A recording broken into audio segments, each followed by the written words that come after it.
Hi everyone, this is Megha Mawandia, your parent coach and counselor, coming to you live to talk to you today about opening up. So we've been together on this journey for a while now. Today is my seventh live session with you, and over these weeks, we've talked about a whole load of things. We have traveled this lockdown phase.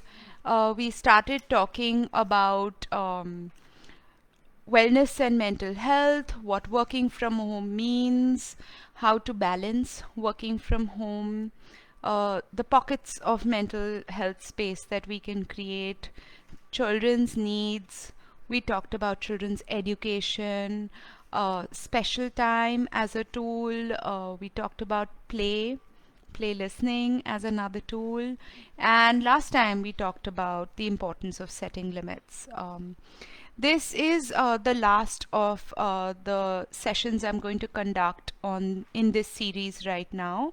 You will still see me coming on and off over the next few months, but as every Thursday 5 p.m. Live session, this is going to be the last of it. And Global Insurance is going to be taking, for those of you watching me on Global Insurance, it's going to be taking these videos onto YouTube. So I will be doing some of those YouTube live videos, and those of you watching on Treeoak, I will be doing smaller videos going forward, but these are the bigger, larger ones, which this particular series is I'm concluding with it today. And hi Prathama, happy evening to you too. Nice to see you here. I wanted to talk today to everyone who's been tuning in and watching us regularly, and for those of you who are new to this session today, um, I wanted to dedicate today to post lockdown. There are parts of the country which have started to open up. There are countries around the world which have started to open up. So in England, we're seeing children going back to school next week. In Italy, they've already started going back to school. So post lockdown has started bringing about change around the world. And how are we supposed to respond to this change as parents and caregivers, and even people going into offices and working places post that? Um, the reality is that there has been no cure found. The reality is that the virus is still very much out there, and we pretty much know not we don't know a great deal more than what we did know a couple of months ago. So our idea of safety is really being questioned and challenged. We have spent the last few months talking to our children and telling them about how going outside is not safe. And now we're going to expect them to go outside and perform as we perform outside as they did normally. Now, for a lot of the children, it's not going to be difficult.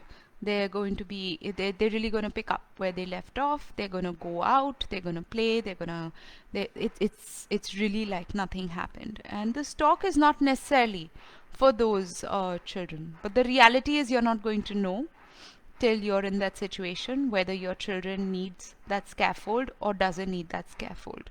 So it's good to be prepared so you know what to do if your child is experiencing that anxiety when they go out. There are drastic measures, and there is a change that has come about in life as they knew it, which is going to continue to remind them that this is not safe. It was my daughter's birthday this week, and a simple act of blowing a candle was no longer safe. And we had a birthday cake, but we had no candles to blow. These are big changes. There are sanitizers everywhere. There is this requirement, even in classrooms, there's going to be a social distancing measure. There's going to be this need to obsessively clean and get ready, to wear a mask. There are changes that we're going to see in normal life as we knew it before, and life as that's going to continue now. So, how do we respond to these significant changes and make sure that our children are not getting too damaged by it in this period? So, first of all, we need to understand that all of us are not going to feel the same way about these situations. Some of us are going to be very comfortable with going out and about and not going to experience this anxiety, while for some of us, this experience of anxiety is going to be uh, this experience of anxiety is going to be very real, and we need to give each other space as various members in the house to experience what we are experiencing, whatever that experience might be. There are, I know that when I went grocery shopping soon after lockdown, and what stunned me, it was the first time I stepped out of my house after being in quarantine, and what stunned me was just the mental exhaustion of going to that store, waiting outside, the constant feeling of am I being safe with each item I was touching and putting into the basket. Even though I was wearing gloves and I was sanitized and I sanitized before and after, this challenging of safety was still there. I spoke to a colleague recently who's in Italy, and she talked about going for lunch to a friend's house. And she said, I have forgotten the art of holding a conversation and eating. It was extremely exhausting and extremely disorienting to be in a social setting after 3 months of lockdown. And when they know still that the COVID cases are still going around in the country, and now we have believed to have had some sort of a herd immunity. So you're not being told you won't get the disease, you're being told that we're prepared for you to get the disease, and the healthcare system will take care of it. So these are very difficult times in which to pretend things are going to be normal and going to go back. What I'm going to suggest over here is going to be a series of solutions which people have co-created across the world. So these aren't purely from me. They are created over discussion with various members in various parts of the country, world, and based on experiences many people are having. So first is we need to see what distress is going to look like. For parents, it's going to look, for children, it's going to look like refusal to go to school, clinginess in the morning, increased tearfulness, maybe they won't sleep too well just before school, and this feeling of feeling sick, stomach aches, headaches, and any other ache related to muscle tension. So if you remember, for many of your children, stomach aches for school is not a very old, not a very unknown feeling. It's a familiar feeling, and that's what we're looking at a repeat of. It's actually the stress playing out. We might also see hyperactive and withdrawn behavior in the children. We might see a lot of defiance and very easy distraction. And it's easy for us to think of these signs as being naughty, attention speaking, because it's easy to bottle to slot these signs into that section, but actually it is a sign of trauma and anxiety, and it needs to be addressed and it needs to be taken care of. So why is this happening? Because every messaging, hi Lalita, nice to see you. Hi Roshni, welcome. I see you're watching. So everything that we have signaled to them over the last couple of months has told them through modeling that there is danger, and this danger is invisible, and their brain is swamped with this understanding of danger, and what is in charge of clear thinking and reasoning is on high alert. So their body is responding to threat which has been cemented into them. Now, how we adapt to threat is by jumping away from that situation, which makes them easily distracted and unfocused because their focus is on being safe and taking care of themselves. So, because of this really strong messaging that has gone back to them, they're emotionally very triggered. Their brain is quick to unleash anger, and emotions are in the forefront as opposed to logical reasoning and thinking. That's why it makes us feel hurt, exhausted, grumpy. And this is not really unique to just children. We as adults are also going to feel or are already feeling stuff like this. Um, there, there is so so this is the reality. This is what is going on for the children. So what do we do as a solution? There isn't any one great solution because each of our responses is going to be different, and what we can do based on our situation and environment is going to be significantly different. So first of all is we need to address the behavior that we see it as what it is. So instead of blaming the child for being naughty, aggressive, not listening, not having enough attention, we need to understand that this is likely to be a response to trauma and give them that benefit of doubt. Um, Assume that what you are dealing with is a frightened child, not necessarily a disobedient child, because you will end up with more sympathy for your child and you'll be able to give them more room for misbehavior, as we might call it. We'll be more tolerant to their feelings, whatever they are having. Secondly, we need to observe our own responses. How are we responding to this situation? Um, how are we feeling when we are vulnerable, when there is a sensory overload? Notice those signs about us. So, what I'm really saying is the first step is really going to be about awareness and calling it what it is. Let's not try to pretend like we're going to pick off from February as though March, April, May did not, or June. I don't know how long this will go on for, but we cannot pretend they didn't exist because the reality is they did, and they have created an impression into our brain, and we need to address them so that we're going to be able to move forward without further damage into our brain and our children's brain. The moment we start to acknowledge things, they become less painful and less difficult to deal with. They become more manageable. So the strategies we can do is before your children are going to go off to school or you're going to go off to work, could you start your morning with a routine? So something which, some play, some connection, first thing in the morning instead of just rushing about your day. So if your child is going to be left behind in the house and you are the one who's going to work, even then I'm going to ask you, can you play with your child before you disappear? Because remember, they've been used to having you at home all day long, and them waking up and seeing you've disappeared is not necessarily going to be a good experience for them.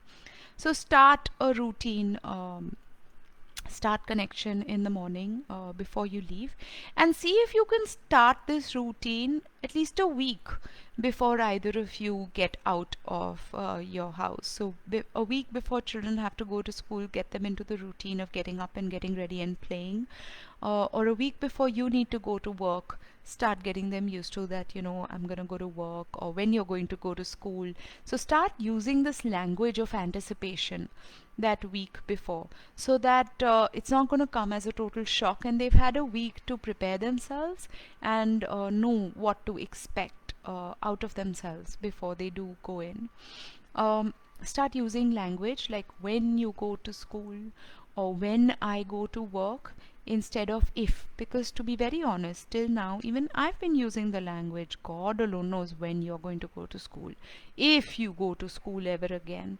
And we can't switch from if to you are going. So we need to create a more gentler shift and move into when you go to school. Hi, Saravanan. Saravanan, I hope I've pronounced that right. Welcome. So try to start shifting that language from when to if. Um, Start using visual reminders like calendar to do a countdown. What you're basically doing is slowly, think of it as when you cook something in the pressure cooker and you don't just open that lid off. Because if you were to just quickly open that lid off, um, it, it, it, the pressure will likely make the lid go push and the food isn't necessarily cooked the way you want to. What you instead do is wait for the steam to slowly go out, and then opening the lid becomes easy and safe. That's what we're doing. This pressure cooker is these feelings of anxiety that we have contributed to and built over this last couple of months, and we want to slowly release this pressure. So shifting this language, showing them a calendar, doing a countdown to school starting, building an excitement, maybe even visiting school, so going out on the streets. I know I took my children somewhere in the car, and they were so anxious to go in the car. They kept double guessing my husband and my decision. They kept asking us, what if this happens? What if this happens? So even though we thought that we had done a good job of protecting them, they were experiencing anxiety. However, the second time I took them, the anxiety was much less because they had seen for themselves the difference it was to go out, and there were certain forms of normality that they could relate to and experience outside, because right now it's like a movie for them. God knows what's going on outside. So see if you can take them out and let them familiarize themselves, show them school, maybe visit school if they have to, or drive by your office if it's allowed, of course, in your locality. But give them a sense of safety of out is not necessarily unsafe. Um, do remember that transitions are going to be hard. So if you intend to just leave and be able to walk away, try to create buffers for any transition time for them, because they're going to be challenging. Thirdly, how about giving funny names to feelings? So when I went grocery shopping and I talked about feeling cloudy, and I said, nothing was making sense, and I was feeling cloudy, and I needed to come home and sleep because it was so cloudy. So use words like shaky, fuzzy, spinny, gurgly, cloudy. They're funnier words. They're less serious than, worried and angry and upset and anxious. And they're very relatable for children. So it brings in a little bit of mystique and a little bit of fantasy to it. And it's great language building, of course, but it's good for them to start connecting these words to feelings, so that they don't feel alien to them. They have words to describe. So talk about how you feel when you go out or experience something, and they'll be able to use that language in their experience. Also, definitely check in with children and ask them how are they feeling, what are they expecting, so that you can fact check and tell them what is what and what is not. Definitely problem solve with your kids. Ask them to come up with some solutions. It doesn't feel safe to stand at the bus stop to go to school. This is completely fabricated. Yeah, I don't even know if buses are going to open. So, assuming that's the scenario, to say, what do you think you could do to be safe before you get onto that bus? Or what do you think you could do to be safe on the bus till you go to school? And involve the children to co-create what safety looks like for them. You don't have to go with everything they say, but what you're going to do is give them a little bit of ownership of taking the information that they have absorbed over these 2 months into action. And what this information also does is it takes us away from that feeling of flight or fright into constructive problem solving. So you will see less anxious and challenging behavior from your children. So, most importantly, in all of this, we need to stay calm. A lot of us, even though the things are opening up and we might have to go back, are still going to be feeling anxious and not safe.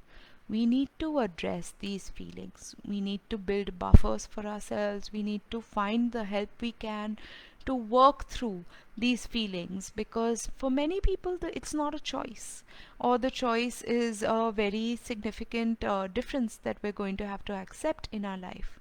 So keeping that in mind, we definitely do need to work on our own feelings, because our children are like sponges. They're going to pick up whatever we're feeling very quickly and immediately, and not going to be able to uh, overcome those feelings of anxiety for a longer time, which might prove damaging for them. So, these are some tips and tricks that I can share to handle your children and yourself post lockdown.